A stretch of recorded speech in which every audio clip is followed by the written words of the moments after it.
El último y quizás una de las bases más importantes en el proceso de la transformación está basado en simplemente un acto lingüístico que nos sostiene en lugares que han vencido. Cuando nosotros estamos en esa sensación de vacío, de no sé a dónde estoy, no sé a dónde voy, no sé lo que quiero, he perdido el rumbo, no tengo claridad de para qué llegué aquí o por qué de alguna forma tenía un impulso y lo perdí, ya no sé salir, me domina la ansiedad, la depresión, la sensación de que el universo está en mi contra o que en la vida no es tan fácil como algún momento pensé que siguiendo el manual iba a ser. Está basada en un acto lingüístico y nosotros como seres humanos somos eso, somos principalmente seres racionales lingüísticos en una continua transformación. ¿Qué quiere decir esto? Que la transformación pasa por la racionalidad, es decir, yo cambio desde la forma en la que pienso y después en el acto lingüístico demuestro o confabulo en función del cambio o regreso al lugar de ese espacio que sostiene ya los lugares que de alguna forma han vencido dentro de mí. Entonces, ese acto lingüístico es casi un puente entre, como hablábamos en el fundamento anterior, la congruencia de alinear mi lugar más céntrico de claridad, de verdad, de esencia, con las emociones, los pensamientos, la verbalización y por lo tanto las acciones, ¿no? Entonces, cuando estamos parados allí, el acto lingüístico se convierte casi que en el sello, la visa, el permiso de migrar de un lado al otro, porque es donde una vez que ya lo he expresado, no tengo más remedio que sostener esa palabra, que sostener ese lenguaje, que sostener esa decisión, que sostener ese espacio de valentía donde me mostré diciendo que lo que sentía y lo que pensaba era quizás algo que representaba un lugar afuera que ya no es el que yo estaba de alguna forma abogando o sosteniendo. Entonces, llevarlo a esa claridad quiere decir que el acto lingüístico revela quién soy en el momento de mi vida.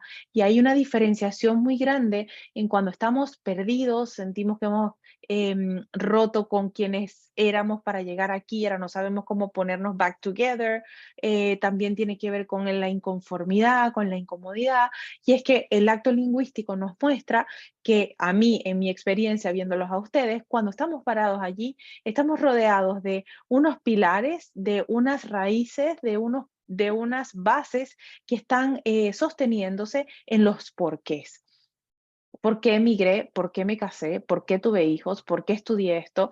¿Por qué estoy en esta relación? ¿Por qué estoy en este trabajo? ¿Por qué no me puedo mover? ¿Por qué no me puedo ir? Los porqués son una fórmula que sostiene una carátula, una fachada, una historia que se cuenta al personaje que ya no existe o que ya ha caducado dentro de ti, que fue construido por lo que se esperaba de ti socialmente, familiarmente, religiosamente o cualquiera de las mentes que no fuese la tuya. Entonces, el por qué es una respuesta a un deber ser, a un manual, a una ideal de quien se suponía que yo debía ser y que continúo en el por qué, porque desde allí valido mi existencia social o valido ese lugar que se me ha otorgado, bien sea en mi familia, en mi religión, en mi entorno, en mi trabajo, en mi núcleo familiar, en la relación en la que estoy.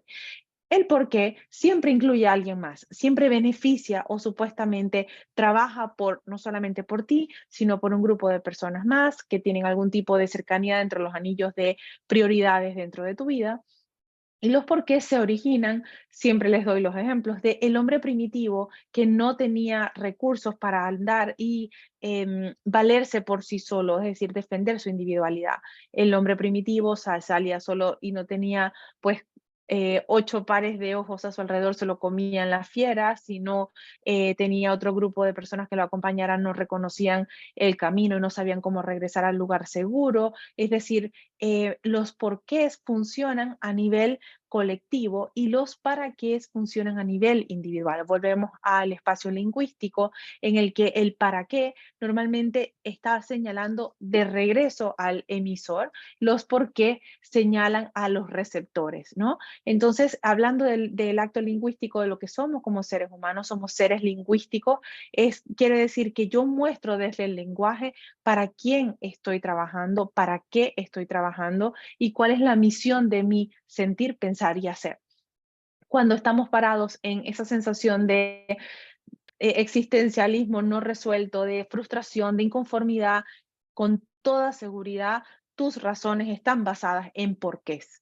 Cuando empezamos este proceso de autodescubrimiento, y por eso digo que este es uno de los fundamentos más reveladores, es donde el para qué regresa. Es como si en Hansel y Gretel, como les decía en el fundamento número 2, en Hansel y Gretel, el camino de regreso a casa lo fueron dejando los mismos niños, casi que sintiendo que esa ruta era sospechosa, sintiendo que algo les iba a permitir regresar o iban a hacer un segundo plan de quizás si aquello no funciona, hay un regreso a casa. El regreso a casa a nivel de trabajo personal, de transformación personal, de autodescubrimiento, es ir detrás de esas migas que dejamos en el camino, es decir, escogí un porqué, pero olvidé mi para qué yo pintaba, para qué yo era creativa, para qué yo cantaba, para qué a mí me gustaba estudiar, para qué me fascinaba ir a ver a otras personas en el trabajo que hacían. ¿Para qué? Habla mucho de mi conexión intuitiva, de mi conexión de curiosidad, de ilusión, de niño. El por qué es casi un mandato, es un deber ser que está moldeado por mis herencias emocionales, por mis herencias de aprendizajes colectivos y sobre todo por la herencia de la necesidad de pertenencia. Entonces, estos dos fundamentos lingüísticos se amarran muy duro del miedo. El para qué se amarra del miedo porque significa que tengo que soltar el por qué. Entonces, cuando tengo que mirarme y decir, ¿para qué estoy dejando esta relación? ¿Para qué estoy cambiando de carrera? ¿Para qué digo no puedo más? ¿Para qué digo basta? Significa que estoy poniendo por delante mi individualidad y aparece el miedo de ser rechazado, de no ser la persona que siempre complace, de no ser la noble, de no ser la tal o la cual, y entonces el miedo me amarra y dice, no, es más importante el por qué. Cuando escogemos el por qué, también tenemos miedo. Tenemos miedo de mostrar que no es eso lo que realmente queremos, que estamos actuando fuera de nuestra congruencia. Entonces reforzamos los por qué y nos cargamos de nuevas obligaciones, del sentido de hacernos, de que creernos indispensables, de tener un montón de recursos para que los demás nos necesiten. Mientras más indispensables nos hacemos afuera, eso es directamente proporcional al miedo que tenemos de revelar que nuestros para qué no están al servicio o no están alineados con nuestros porqués.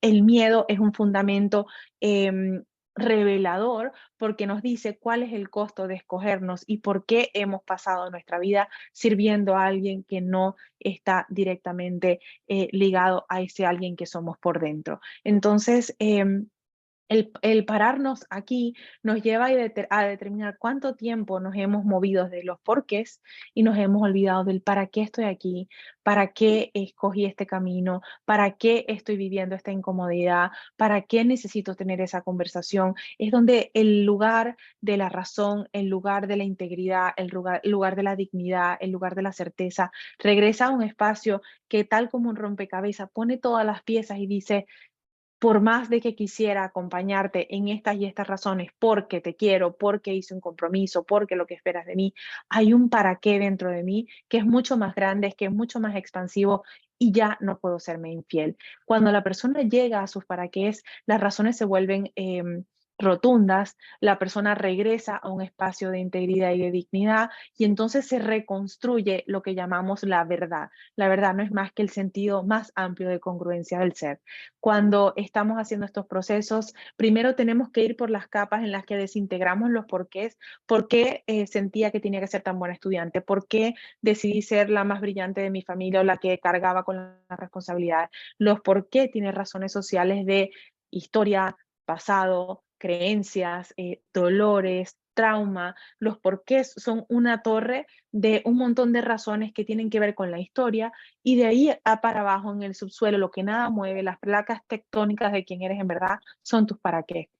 El proceso del silencio nos lleva a atravesar todos esos por qué e ir a la piedra madre, es decir, ir atravesando todo lo que significaban los aprendizajes, la historia y lo que puede ser desintegrado para entonces atravesar el suelo y reconocer que debajo de todo eso está la verdadera sustancia de mi vida, que soy yo, el por qué existo. Para mí, yo soy mi verdadero por qué, yo soy mi verdadero para qué, y entonces en ese momento regreso a una integridad que me marca muy claramente la misión de mi vida. Entonces, con estos 4 fundamentos, les revelamos cómo es que nuestro proceso es prácticamente infalible, quienes fallan, quienes no les sirven, quienes dicen no puedo, yo no puedo quedarme conmigo en silencio, no puedo llevar este trabajo de introspección porque me siento incómoda, me autosaboteo, todas estas cosas tienen que ver con que el silencio está a punto de revelarte verdades o a punto de revelarte incomodidades que van a desafiar tus porqués. Y por eso este es el último, la última etapa o el último fundamento que te traemos, es que si estás parado en tus porqués, vas a tener excusas, vas a tener razones para postergarte, vas a tener motivos para dudar de lo que estás haciendo, de una vez más fallarte y decir, prefiero que alguien me diga, prefiero que regresar a terapia durante 15 años más. Es decir, vas rápido a correr afuera. Entonces, esta es una señal de que quiere decir que en tu integridad, quiere decir que en el centro de lo que eres hay una misión, hay una incomodidad, hay un para qué muy grande que necesita de tu atención y que solamente puedes dártelo tú en el regreso a tu conversación interna, en el regreso a revelar esa congruencia que todos tenemos y que a todos nos acompaña, que es la conexión con el centro, con ese universo tan grande que te ha dado un pedacito de conciencia, el cual tienes el trabajo de sacar a la luz, de sanarlo, de darle dignidad, de darle una misión y desde allí entonces regresar a la integridad de ti y a la integridad con el todo. El proceso del silencio va a pedir muchas cosas, sobre todo paciencia, compasión y la determinación de que no hay nada en ti que esté tan mal como para que no puedas mirarte, aceptarte y desde ahí darte lo que siempre has necesitado. Gracias por acompañarnos en cada uno de nuestros procesos. Aquí les seguiremos dejando esos pedacitos de sabiduría que al final de cuentas los van a acompañar en convencerse de que sí, el mundo está lleno de recursos, pero no son realmente los recursos que estás necesitando si a ti mismo te has olvidado como el recurso más importante de tu vida. El proceso del silencio es un regreso a nuestra esencia, a la verdad que somos y a esa misión que solamente tiene tu nombre.